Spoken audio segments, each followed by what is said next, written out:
नमस्कार दोस्तों, मैं दीपक शर्मा। दीपक साइंस क्लासेस में आपका फिर से एक बार स्वागत है। दोस्तों, अभी तक हमने परमाणु के बारे में विस्तृत जानकारी प्राप्त की। परमाणु क्या होता है, परमाणु के मूल कण कितने होते हैं, परमाणु के अंदर क्या, परमाणु के मॉडल किसने दिए, उन मॉडलों के बारे में हमने डिटेल से चर्चा की है कि एग्जाम में किस टाइप के क्वेश्चन पूछे जाते हैं। मैंने परमाणु के बारे में आपको बहुत ही अच्छे लेवल से कवर करवाया।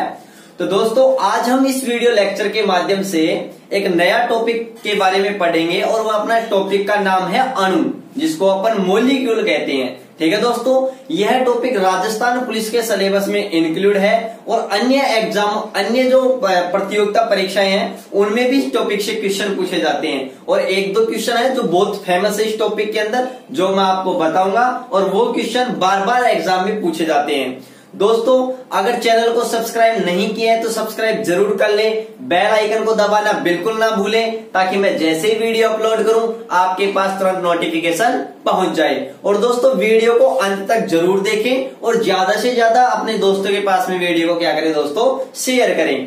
अगर आपको कोई भी डाउट हो तो उस डाउट को आप कमेंट बॉक्स में लिख दीजिए, मैं आपका डाउट बिल्कुल आपके क्लियर कर दूंगा। ठीक है दोस्तों, तो आज अपना टॉपिक है आज अपना टॉपिक क्या है दोस्तों, अणु है। परमाणु के बारे में हमने अच्छी तरीके से पढ़ लिया था।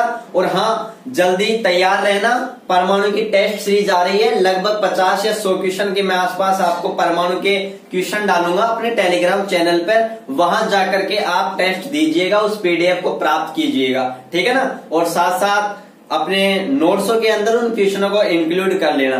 ठीक है दोस्तों, तो चलते हैं, अपन पढ़ते हैं आज अणु के बारे में। तो दोस्तों, सबसे पहले बात करते हैं कि अणु क्या होता है। अणु क्या होता है, अणु कितने प्रकार का होता है, अणु कैसे बनता है। ठीक है दोस्तों, इन सभी बातों के बारे में हम इस वीडियो के अंदर डिटेल से पढ़ेंगे। तो दोस्तों, सबसे पहले मैं बात करता हूं कि अणु क्या होता है। तो अणु से पहले मैं एक बार आपको वापस से रिकॉल कराता हूं, वापस से मैं एक बार चर्चा करता हूं कि मैंने आपको क्या कहा कि कोई भी जो पदार्थ होता है, कोई भी पदार्थ होता है जिसको अपन क्या कहते हैं दोस्तों, द्रव्य भी कहते हैं। मैंने पहले वीडियो में क्लियर किया था कि द्रव्य का मतलब होता है पदार्थ, जबकि द्रव क्या है, पदार्थ की एक क्या है, अवस्था है। ठीक है दोस्तों, अगर मैं आपसे क्वेश्चन पूछूं कि पदार्थ का सबसे छोटा कण है, या फिर मैं बात करूं पदार्थ का सबसे सूक्ष्मतम कण है कौन सा होता है, तो आप क्या बताओगे, परमाणु होता है। तो वैसे ही जिस तरीके से आपसे क्वेश्चन पूछा जाए कि मानव शरीर की सबसे छोटी क्रियात्मक और संरचनात्मक इकाई क्या है, कोशिका, उसी प्रकार से पदार्थ की सबसे छोटी संरचनात्मक इकाई क्या है दोस्तों, परमाणु है, जो मैंने पहले वाले परमाणु वाले चैप्टर में आपको डिटेल से बता दिया था। तो दोस्तों, अगर मैं बात करूं पदार्थ की, अगर मैं बात करूं तो पदार्थ किन से मिलकर बना होता है दोस्तों, परमाणु से, जिनको हम क्या कहते हैं दोस्तों, एटम। दोस्तों, परमाणु और पदार्थ के बीच के अंदर क्या होता है, अपने पास में अणु भी आता है। क्या आता है, अणु। तो जो अणु है वो पदार्थ और परमाणु के बीच की अवस्था है। ठीक है ना। अगर मैं बात करूं परमाणु के अंदर मैंने आपको बात बता दी थी कि अब अपने पास ये परमाणु है, परमाणु के बीच वाले भाग को क्या कहते हैं, अपन क्या कहते हैं दोस्तों, नाभिक कहते हैं। और नाभिक में अपने पास दो चीज थी, एक तो अपने पास प्रोटॉन था, एक दोस्तों क्या था, न्यूट्रॉन था। और नाभिक के चारों ओर कौन चक्कर लगाता है दोस्तों, इलेक्ट्रॉन चक्कर लगाता है। तो ये सभी बातों के इन सभी बातों के बारे में हम पहले वाले परमाणु वाले टॉपिक में डिटेल से बात कर ली है। अगर वो वीडियो आपने नहीं देखा है तो मैं डिस्क्रिप्शन में लिंक दे दूंगा, आप वहां जाकर के अच्छी तरीके से देख सकते हो। तो दोस्तों, जो परमाणु होता है, इन परमाणु से किसका निर्माण होता है दोस्तों, अणु का निर्माण होता है। और अणु, बहुत सारे अणु होते हैं, वो एक तरीके से पदार्थ ही होते हैं, और भी बहुत सारे होते हैं, यौगिक, मिश्रण। ठीक है ना, उन सभी के बारे में भी अपन डिटेल से पढ़ेंगे। तो एक अपने पास क्वेश्चन आता है, मैंने आपको क्लियर भी किया था कि कुछ तत्व ऐसे होते हैं जिनके परमाणु स्वतंत्र अवस्था में नहीं रह पाते। कौन सी अवस्था में नहीं रह पाते दोस्तों, स्वतंत्र अवस्था में नहीं रह पाते। तो वो अपनी स्वतंत्र अवस्था में रहने के लिए वो किसका निर्माण कर लेते हैं दोस्तों, अणु का निर्माण कर लेते हैं। अणु स्वतंत्र अवस्था में रह सकता है, जबकि परमाणु स्वतंत्र अवस्था में नहीं रह सकता। हाँ, कुछ तत्वों के परमाणु स्वतंत्र अवस्था में भी क्या होते हैं, स्टेबल होते हैं। ठीक है दोस्तों, तो अणु क्या होते हैं, एक तरीके से स्वतंत्र अवस्था में रहते हैं। ठीक है दोस्तों, अब मैं बात कर रहा हूं कि अणु क्या होते हैं, अणु किसे कहते हैं। ठीक है दोस्तों, ये तो अपना बेसिक आइडिया था एक तरीके से। तो अगर मैं बात करूं कि अणु किसे कहते हैं, तो याद रखना, अणु का निर्माण किससे होता है दोस्तों? परमाणुओं से। किससे होता है? परमाणुओं से। दो या दो से अधिक परमाणु आपस में मिलकर के किसका निर्माण करते हैं दोस्तों? अणु का निर्माण करते हैं। किसका निर्माण करते हैं? अणु का। तो सबसे पहले अपने पास क्वेश्चन आता है कि अणु किसे कहते हैं? तो अपन क्या कह सकते हैं कि दो या दो से अधिक परमाणु मिलकर के किसका निर्माण करते हैं दोस्तों? अणु का निर्माण करते हैं। किसका निर्माण करते हैं? अणु का। अब देखो यहाँ पर एक क्वेश्चन आया है कि दो या दो से अधिक परमाणु, मतलब या तो दो या दो से अधिक भी क्या हो सकते हैं? परमाणु। वो आपस में मिल करके, जब वो आपस में मिलेंगे, जब वो पास पास आएंगे तो आपस में एक बंध बनाएंगे, और वो बंध कैसा होगा? रासायनिक बंध। कैसा बंध होगा? रासायनिक बंध। तो ये भी बहुत अच्छा क्वेश्चन है कि जो परमाणु, जो अणु होते हैं, अणु के अंदर जो परमाणु है वो कौन से बंध द्वारा बंधे होते हैं? रासायनिक बंधों द्वारा बंधे होते हैं। कौन से बंधों द्वारा? रासायनिक बंधों द्वारा। और रासायनिक बंध दोस्तों कई प्रकार के होते हैं। जैसे मैं बात करूं धात्विक बंध, आयनिक बंध, हाइड्रोजन बंध, वांडरवाल्स बंध, आणविक बंध, ठीक है ना, लंदन बंध, बहुत सारे होते हैं जिनके बारे में मैं आगे आपको बताऊंगा। ठीक है दोस्तों।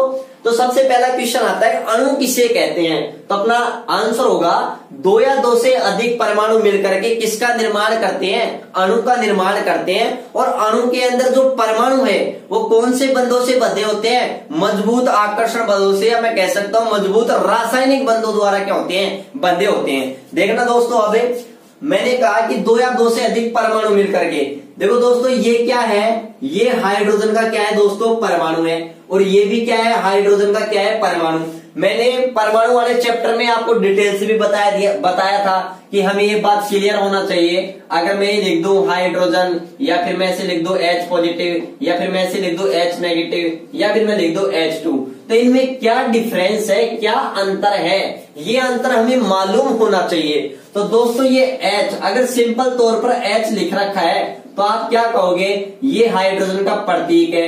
या फिर क्या कहोगे कि ये हाइड्रोजन का क्या है? तत्व है। या फिर क्या कहोगे? ये हाइड्रोजन का क्या है दोस्तों? परमाणु है।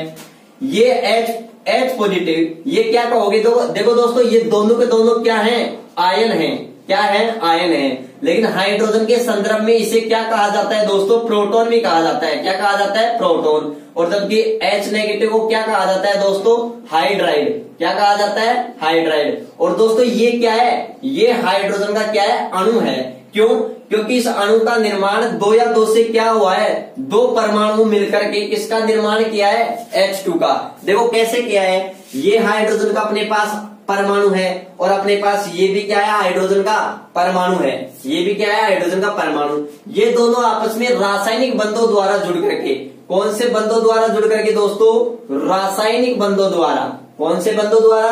रासायनिक बंधों से जुड़ करके ये किसका निर्माण कर लेते हैं? हाइड्रोजन के अणु का। तो दोस्तों ये H2 अपने पास क्या है? हाइड्रोजन का अणु है, हाइड्रोजन का मोलिक्यूल है। ठीक है दोस्तों। तो ये तो बात हो गई अणु की। अब दोस्तों अणु हमें क्या बताता है? अणु और क्या जानकारी देता है? तो दोस्तों अणु किसी भी तत्व है, चाहे तो वो अणु है ना किसी तत्व का भी हो सकता है और किसी यौगिक का भी हो सकता है अणु। ठीक है दोस्तों। तो किसी भी तत्व या यौगिक का अणु, अगर अणु की मैं बात करूं तो अणु किसी भी तत्व या यौगिक का वह सूक्ष्मतम कण है जो, दोस्तों ये बात इंपॉर्टेंट है, जो स्वतंत्र अवस्था में अस्तित्व में रह सकता है। दोस्तों कोई भी तत्व क्यों ना हो, कोई भी यौगिक क्यों ना हो, उसका अणु हमेशा स्वतंत्र अवस्था में क्या होता है? स्थायी होता है। जबकि परमाणु जरूरी नहीं है कि स्वतंत्र अवस्था में स्थायी हो। ठीक है दोस्तों। तो इंपॉर्टेंट बात यह है कि कोई भी जो अणु होता है ना वो हमेशा क्या होता है? स्वतंत्र अवस्था में होता है। और दोस्तों वो अणु है ना उस तत्व या यौगिक के सभी रासायनिक गुणों को क्या कर देता है? प्रदर्शित कर देता है, रिप्रेजेंटेड कर देता है। ठीक है दोस्तों। तो दूसरी इंपॉर्टेंट बात ये आती है कि उस तत्व जो अणु होता है वह उस तत्व या यौगिक के सभी रासायनिक गुणों को क्या करता है दोस्तों? प्रदर्शित करता है। ठीक है दोस्तों। तो यहाँ पर सबसे इंपॉर्टेंट क्वेश्चन अपने पास आता है कि रासायनिक स्वतंत्र अवस्था में कौन रह सकता है दोस्तों? अणु रहता है। ठीक है ना, कौन रहता है? अणु।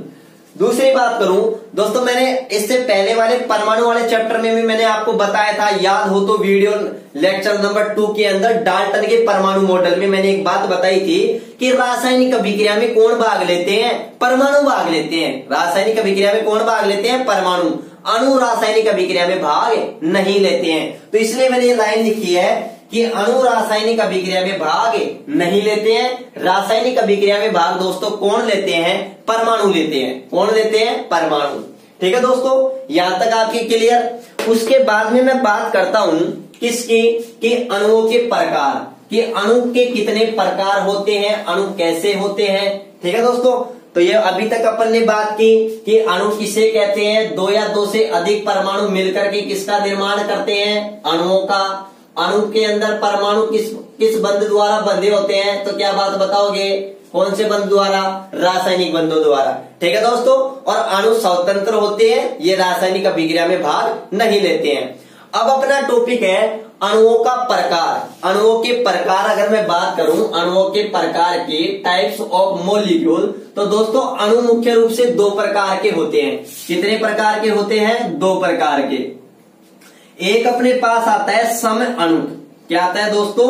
सम अणुक। और दूसरा आता है अपने पास दोस्तों विषम अणुक। क्या आता है? विषम अणुक। एक तो अपने पास आता है सम अणुक, जिसे अपन कहते हैं होमोमोलिक्यूल। क्या कहते हैं? होमोमोलिक्यूल। एक होता है अपने पास विषम अणुक, जिन्हें क्या कहते हैं? हेट्रोमोलिक्यूल। ठीक है दोस्तों सम अणुक होता है ना, उसे अपन क्या कहते हैं? समनाभिकीय अणु भी कहते हैं।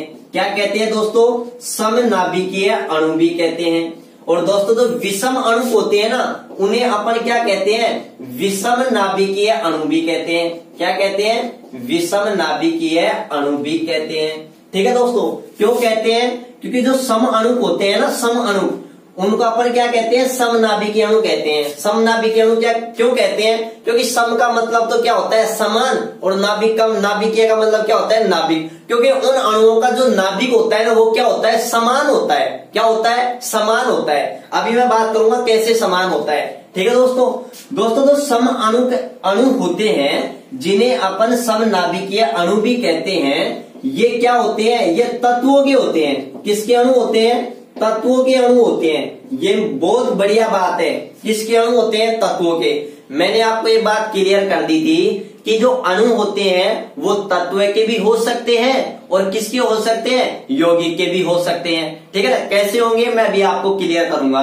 तो दोस्तों याद रखना, जो सम अणु होते हैं वो हमेशा किसके अणु होते हैं? तत्वों के अणु होते हैं। अगर मैं बात करूं सम अणु किसे कहते हैं, तो किसे कहते हैं? इससे पहले मैं आपको ये बात बताऊं कि विषम अणु है उनको विषम नाभिकीय अणु भी कहते हैं। और दोस्तों याद रखना, सम अणु तो तत्वों के अणु होते हैं और विषम अणु हैं वो किसके होते हैं? यौगिकों के अणु होते हैं। किसके अणु होते हैं? यौगिकों के अणु होते हैं।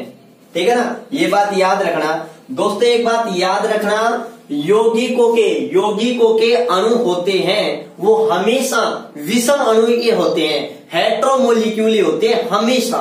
यौगिकों के जो अणु होते हैं वो हमेशा विषम अणु होते हैं, और जबकि जो तत्वों के अणु होते हैं वो कैसे होते हैं दोस्तों? सम अणु होते हैं, होमोमोलिक्यूल होते हैं। ठीक है दोस्तों, अब मैं आपको बताता हूं कि सम अणु किसे कहते हैं। सम अणु को समनाभिकीय अणु भी कहते हैं। ये तत्वों के अणु होते हैं। अब तत्वों के अणु होते हैं तो मैं ये कह सकता हूं कि ये दो या दो से अधिक तत्वों, या फिर मैं ये कह सकता हूं कि तत्वों के ये तत्वों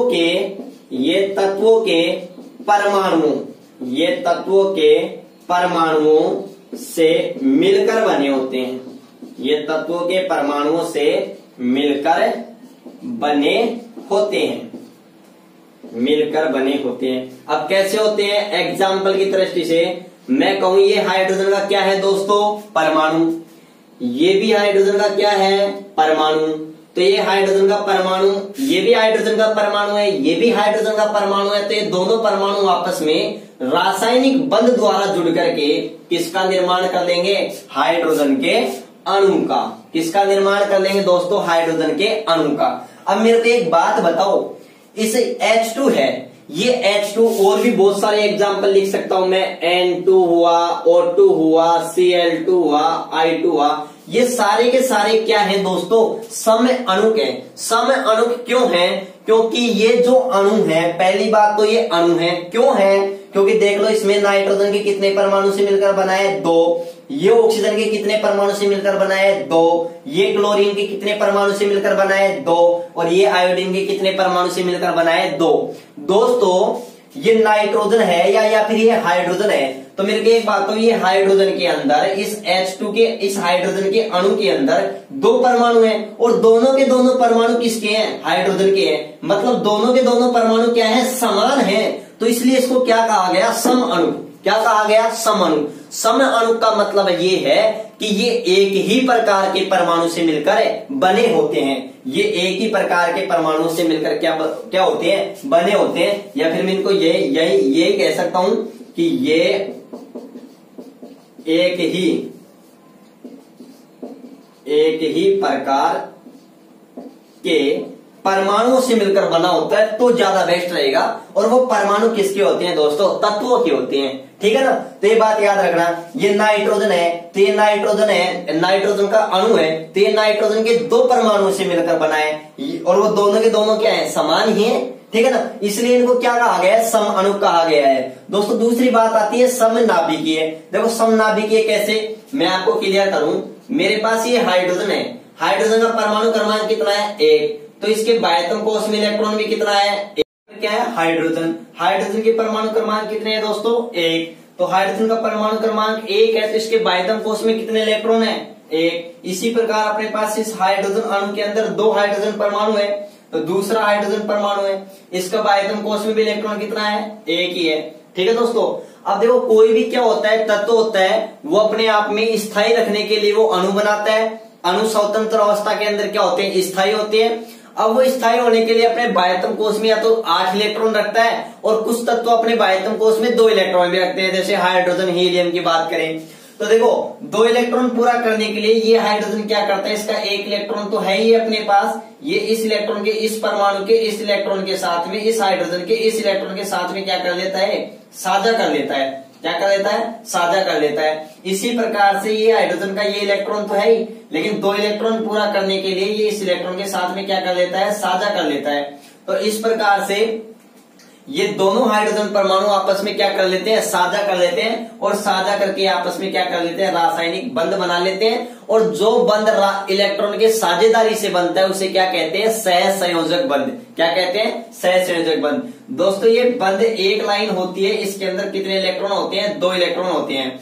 दोस्तों अब इन दोनों इलेक्ट्रॉन की अगर दोनों हाइड्रोजन परमाणु की बात करें तो इनका जो नाभिकीय है, नाभिक है वो क्या है, बीच के अंदर है, दोनों का नाभिक क्या है, एक ही है, इसलिए इसको क्या कहा गया है, समनाभिकीय कहा गया है। क्या कहा गया है, समनाभिकीय कहा गया है। ये बात क्लियर। इसी प्रकार N2, इसी प्रकार O2, इसी प्रकार Cl2, इसी प्रकार I2 के अंदर होता है, ठीक है दोस्तों, ये बात क्लियर। दूसरे में बात कर रहा था विषम अणु।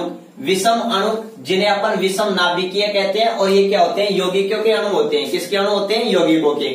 दोस्तों जो यौगिकों के अणु होते हैं वो सारे के सारे कैसे होते हैं, विषम अणु होते हैं। कैसे, जैसे मैं बात करूं H2O, किसकी बात करूं दोस्तों मैं, H2O। आप H2O के अंदर देख रहे हो जो जल का अणु है वो 2 प्रकार के परमाणुओं से मिलकर बना है। इसमें एक तो हाइड्रोजन का परमाणु है और दूसरा किसका परमाणु है दोस्तों, ऑक्सीजन का परमाणु है। तो ये 2 अलग अलग प्रकार के परमाणुओं से मिलकर बना होता है, इसलिए इसे क्या कहा जाता है, विषम नाभिकीय परमाणु या विषम अणु परमाणु कहा जाता है। दोस्तों जल के अणु के अंदर अपने पास 2 चीज है, एक तो हाइड्रोजन के परमाणु और एक ऑक्सीजन के परमाणु। दोस्तों जल के अंदर हाइड्रोजन के परमाणु कितने हैं, 2 हैं, और ऑक्सीजन का परमाणु कितना है दोस्तों, 1 है। तो दोस्तों अगर मैं इनके जल के अंदर हाइड्रोजन और ऑक्सीजन के परमाणु का अनुपात की बात करूं तो कितना होता है, 2:1। मतलब जल के अंदर हाइड्रोजन के परमाणु तो कितने होते हैं, 2, और ऑक्सीजन का परमाणु कितना होता है 1। इसी प्रकार दोस्तों मैं बात करूं CO2, तो दोस्तों अगर मैं CO2 की बात करूं तो CO2 एक तरीके से यौगिक है, या फिर मैं कह सकता हूं यह भी एक विषम अणु है। कैसे? क्योंकि इसमें एक तो क्या है कार्बन परमाणु और 2 क्या है ऑक्सीजन परमाणु, तो ये भी 2 अलग अलग प्रकार के परमाणु से मिलकर बना है, इसलिए इसको भी क्या कहेंगे विषम अणु। अब यहाँ पर कार्बन परमाणु कितना है 1 और ऑक्सीजन परमाणु कितना है 2 है। ठीक है दोस्तों, तो कार्बन डाइऑक्साइड के अंदर CO2 के अंदर कार्बन परमाणु की संख्या 1 और ऑक्सीजन परमाणु की संख्या कितनी है 2 है। तो दोस्तों अगर मैं बात करूं जल की, तो जल के अंदर टोटल परमाणु की संख्या कितनी है 3 है, 2 हाइड्रोजन के और 1 किसका है ऑक्सीजन का। इसलिए जल के अंदर कुल परमाणुओं की संख्या 3 है, इसलिए जल कैसा अणु है दोस्तों त्रिपरमाणु अणु है। कैसा अणु है त्रिपरमाणु अणु है, क्योंकि जल के अंदर परमाणुओं की संख्या कितनी होती है दोस्तों 3 होती है। कितनी होती है 3 होती है। इसी प्रकार से अगर मैं CO2 की बात करूं तो CO2 में भी 1 कार्बन का और 2 ऑक्सीजन के, तो कुल परमाणु कितने हो गए 3, इसलिए CO2 भी दोस्तों क्या है त्रिपरमाणु अणु है। क्या है दोस्तों त्रिपरमाणु के अणु है। ये बात क्लियर। उसके बाद में मैं बात करता हूं किसकी परमाणुता की। किसकी बात करता हूं दोस्तों मैं परमाणुता की बात करता हूं। और परमाणुता दोस्तों बहुत ही एक इंपॉर्टेंट टॉपिक है एग्जाम की दृष्टि से। बहुत ज्यादा बार एग्जाम में क्वेश्चन पूछे जाते हैं कि परमाणुता क्या होती है, और एग्जाम में क्वेश्चन पूछता है अपने से कि आर्गन की परमाणुता कितनी होती है, सल्फर की परमाणुता कितनी होती है। और दोस्तों परमाणुता एक बहुत ही इंपॉर्टेंट टॉपिक है जिसके बारे में अपन डिटेल से अब बात करेंगे। ठीक है दोस्तों, तो दोस्तों अगर परमाणुता की बात की जाए, परमाणुता बहुत इंपॉर्टेंट टॉपिक है एग्जाम की दृष्टि से। बहुत ज्यादा क्वेश्चन भी पूछा जाता है, और 1-2 क्वेश्चन है बहुत ज्यादा बार एग्जाम में पूछे जाते हैं, उनके बारे में मैं आपसे डिटेल से बात भी करूंगा। तो दोस्तों परमाणुता क्या है? परमाणुता क्या है कि कोई भी अणु है, कोई भी अणु है वो जितने परमाणुओं की संख्या से मिलकर बना होता है, उन परमाणुओं की संख्या क्या कहलाती है दोस्तों परमाणुता। क्या कहलाती है दोस्तों परमाणुता। दोबारा से सुनना, अच्छी तरीके से सुनना दोस्तों। जो परमाणुता है ना वो किसी एक अणु के लिए ज्ञात की जाती है, बहुत सारे अणुओं के लिए ज्ञात नहीं की जाती है। कोई भी एक अणु है उस एक अणु के लिए परमाणुता ज्ञात की जाती है। और दोस्तों वो जो एक अणु है वह या तो तत्व का भी हो सकता है, और दोस्तों वो यौगिक का भी हो सकता है। ठीक है दोस्तों, मैंने इससे अभी बताया भी था जस्ट पहले ही कि अगर तत्वों के अणु होते हैं वो समनाभिकीय होते हैं, और यौगिकों के अणु दोस्तों विषमनाभिकीय होते हैं। तो दोस्तों कोई भी अणु है, चाहे वो तत्व का हो चाहे वो यौगिक का हो, वह अणु कितने परमाणुओं से मिलकर बना है, वह परमाणु की संख्या ही क्या कहलाती है दोस्तों परमाणुता कहलाती है, एटॉमिसिटी कहलाती है। ठीक है दोस्तों, तो परमाणुता क्या है कि देखो कोई भी एक अणु कितने परमाणुओं की संख्या से या कितने परमाणुओं से मिलकर बना होता है, वही उसकी दोस्तों क्या कहलाती है परमाणुता कहलाती है। क्या कहलाती है परमाणुता। अब देखो कैसे, तो देखो फॉर एग्जाम्पल के लिए मेरे पास क्या है जल, तो मेरे को एक बात बताओ जल का रासायनिक सूत्र क्या है H2O। बोले जल का कितना अणु है 1 अणु है। तो मेरे को एक बात बताओ जल एक कैसा अणु है या कैसा अणु है। अगर मैं बात करूं तो आप क्या बताओगे विषम अणु के। क्यों? क्योंकि ये 2 प्रकार के परमाणु से मिलकर बना होता है, एक तो हाइड्रोजन और दूसरा कौन सा है दोस्तों ऑक्सीजन है। दोस्तों अगर मैं जल में बात करूं तो जल में टोटल परमाणु कितने हैं दोस्तों जल में टोटल परमाणु आपको कितने नजर आ रहे हैं 3। 2 तो किसके हाइड्रोजन के और 1 किसका ऑक्सीजन का परमाणु। तो दोस्तों जल के अंदर टोटल परमाणु कितने होते हैं 3, इसलिए जल की परमाणुता है वो कितनी होती है दोस्तों त्रिपरमाणु। तो जल अगर आपसे क्वेश्चन पूछा जाए जल कैसा है, द्विपरमाणु है, त्रिपरमाणु है, चतुर्थ परमाणु है, तो क्या बताओगे दोस्तों जल कैसा है त्रिपरमाणु। मतलब जल कितने परमाणु से मिलकर बना होता है 3 परमाणु से। दोस्तों इसी प्रकार अगर मैं बात करूं दूसरा एग्जाम्पल लूं तो मेरे पास दूसरा एग्जाम्पल मैं लेता हूं अमोनिया। दोस्तों अमोनिया का सूत्र है NH3। क्या है दोस्तों NH3। अगर मैं अमोनिया की बात करूं तो यह भी एक विषम परमाणु अणु है, क्योंकि यह एक तो नाइट्रोजन के परमाणु से मिलकर बना होता है और दूसरा किससे मिलकर बना होता है दोस्तों हाइड्रोजन के परमाणु से। अब मैं बात करूं यहाँ पर नाइट्रोजन का कितना परमाणु है 1 और हाइड्रोजन के कितने परमाणु है दोस्तों 3। कितने परमाणु है 3। इसलिए अमोनिया के अंदर टोटल कितने परमाणु से मिलकर बना होता है 4। इसलिए अमोनिया की जो परमाणुकता है दोस्तों वो क्या है, चतुर्थ परमाणु। क्या है दोस्तों, चतुर्थ परमाणु।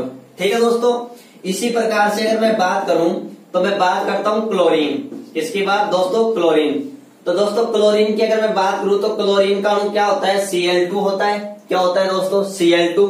तो Cl2 आपको नजर आ रहा होगा, Cl2 कैसा अणु है, तो आप क्या बताओगे, सम अणु है। क्यों, क्योंकि ये एक ही प्रकार की परमाणु से मिलकर बना होता है। Cl2 के अंदर दो क्या है, क्लोरीन परमाणु है, तो क्लोरीन की है, इसलिए क्या है, सम परमाणु के। और दोस्तों कितने क्लोरीन से मिलकर बना है, दो, इसलिए इसकी परमाणुकता दोस्तों क्या होगी, द्विपरमाणु। क्या होगी दोस्तों, द्विपरमाणु।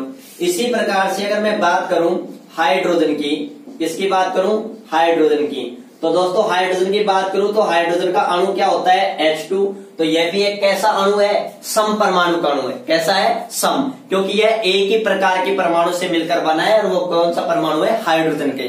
दोस्तों ये H2 है, वो हाइड्रोजन के कितने परमाणु से मिलकर बना है दोस्तों, दो, इसलिए इसकी परमाणुकता भी दोस्तों क्या होगी, द्विपरमाणु। क्या होगी दोस्तों, द्विपरमाणु। दोस्तों याद रखना, परमाणुकता ज्ञात किसके लिए किसकी की जाती है, अणु की ज्ञात की जाती है। किसकी ज्ञात की जाती है, अणु की। वैसे ज्ञात तो अपन तत्व की भी बता सकते हैं और अपन परमाणु की भी बता सकते हैं। तो परमाणु अगर खुद परमाणु है तो उसकी परमाणुकता एक ही होगी। ठीक है ना दोस्तों, लेकिन मोस्टली किसके परमाणुकता किसके लिए बात की जाती है दोस्तों, मॉलिक्यूल के लिए बात की जाती है, अणु के लिए बात की जाती है। अब दोस्तों जो एग्जाम में सबसे ज्यादा क्वेश्चन पूछा जाता है उसकी मैं बात करता हूं। आपसे क्वेश्चन पूछता है, और वो क्वेश्चन क्या पूछता है, हीलियम, कि हीलियम की परमाणुकता कितनी है। या फिर आपसे क्वेश्चन पूछ ले हीलियम, या फिर पूछ ले नियोन, नियोन के बारे में पूछ ले, या फिर आपसे आर्गन के बारे में पूछता है, या फिर वो क्रिप्टोन के बारे में पूछता है, क्रिप्टोन, या फिर पूछ लेता है जिनोन के बारे में। दोस्तों अगर मैं बात करूं इनके बारे में तो दोस्तों ये सभी की सभी क्या हैं, अक्रिय गैस हैं। कैसी गैस है दोस्तों, अक्रिय गैस। ठीक है ना, अगर मैं बात करूं इन सभी की तो ये सभी की सभी कैसी गैस है दोस्तों, अक्रिय गैस। कैसी गैस, अक्रिय गैस। इनको अक्रिय गैस भी कहते हैं, इनको निष्क्रिय गैस भी कहते हैं, इनको उत्कृष्ट गैस भी कहते हैं। क्या कहते हैं, उत्कृष्ट गैस। चाहे तो आप इनको अक्रिय गैस बोल दो, चाहे निष्क्रिय गैस बोल दो, चाहे उत्कृष्ट गैस बोल दो। दोस्तों ये आवर्त सारणी के वर्ग नंबर 18 में आती है। और इन वर्ग नंबर 18 को क्या कहा जाता है दोस्तों, शून्य वर्ग भी कहा जाता है। कौन सा वर्ग कहा जाता है, शून्य वर्ग। ये भी याद रखना, बहुत अच्छा क्वेश्चन है कि आवर्त सारणी में पढ़ाऊंगा डिटेल से कि आवर्त सारणी के में शून्य वर्ग किसको कहा जाता है, वर्ग नंबर 18 को। क्वेश्चन पूछ ले, आवर्त सारणी में अक्रिय गैस या निष्क्रिय गैस या उत्कृष्ट गैस कौन से वर्ग में आती है, 18वें वर्ग में। जरूरी नहीं है 18वां वर्ग ऑप्शन में हो, उसको ये भी बोल सकते हैं शून्य वर्ग। क्यों, क्योंकि उत्कृष्ट गैसों की संयोजकता क्या होती है दोस्तों, शून्य होती है। लेकिन अपन बात करते हैं यहाँ परमाणुकता के बारे में। ठीक है दोस्तों, अगर मैं हीलियम की बात करूं तो हीलियम को अपन रिप्रेजेंट किससे करते हैं, He से। नियोन की बात करूं तो Ne से। आर्गन की बात करूं तो Ar से। इसी प्रकार क्रिप्टोन की बात करूं तो किससे इंडिकेट करते हैं, Kr से। इसी प्रकार जिनोन की बात करूं तो Xe से। ठीक है दोस्तों, अगर मैं इन सभी के बारे में बात करूं तो दोस्तों इन सभी की जो परमाणुकता है वो परमाणुकता कितनी होती है, 1। तो मतलब कितनी होती है, 1 परमाणु होती है। तो याद रखना, जो उत्कृष्ट गैसें हैं, इंपोर्टेंट क्वेश्चन है, बहुत बढ़िया क्वेश्चन है। आप तो ये याद रखना, जो उत्कृष्ट गैसें हैं, उत्कृष्ट गैसों की परमाणुकता कितनी होती है दोस्तों, 1 होती है। ये 1 परमाणु होती है। बहुत गजब का क्वेश्चन है। आपको दे देगा हीलियम, तो हीलियम के दिमाग आते हैं आपके H2 नहीं आना चाहिए, He2 नहीं आना चाहिए, हीलियम हीलियम ही रहता है। ठीक है दोस्तों, ये बात याद रखना। तो आप तो याद रखना, उत्कृष्ट गैसों की परमाणुकता कितनी होती है, 1। दोस्तों एक बहुत ही बढ़िया क्वेश्चन है, और वो क्वेश्चन कौन सा है, सल्फर। एग्जाम में सबसे ज्यादा बार क्वेश्चन यही पूछा जाता है, सल्फर के बारे में।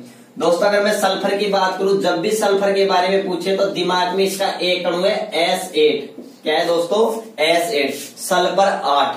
ठीक है दोस्तों, तो सल्फर 8 इसकी जो परमाणुकता है ना, ये S8 सल्फर के कितने परमाणु से मिलकर बना होता है दोस्तों, 8। इसलिए सल्फर की जो परमाणुकता है वो कितनी होती है दोस्तों, 8 होती है। और याद रखना, सल्फर का जो परमाणु है वो S8, याद रखना अच्छी तरीके से, सबसे ज्यादा अगर आवर्त सारणी में सबसे ज्यादा परमाणुता दर्शाने वाला तत्व है तो वो कौन सा है दोस्तों? सल्फर है। और सबसे कितना दर्शाता है दोस्तों?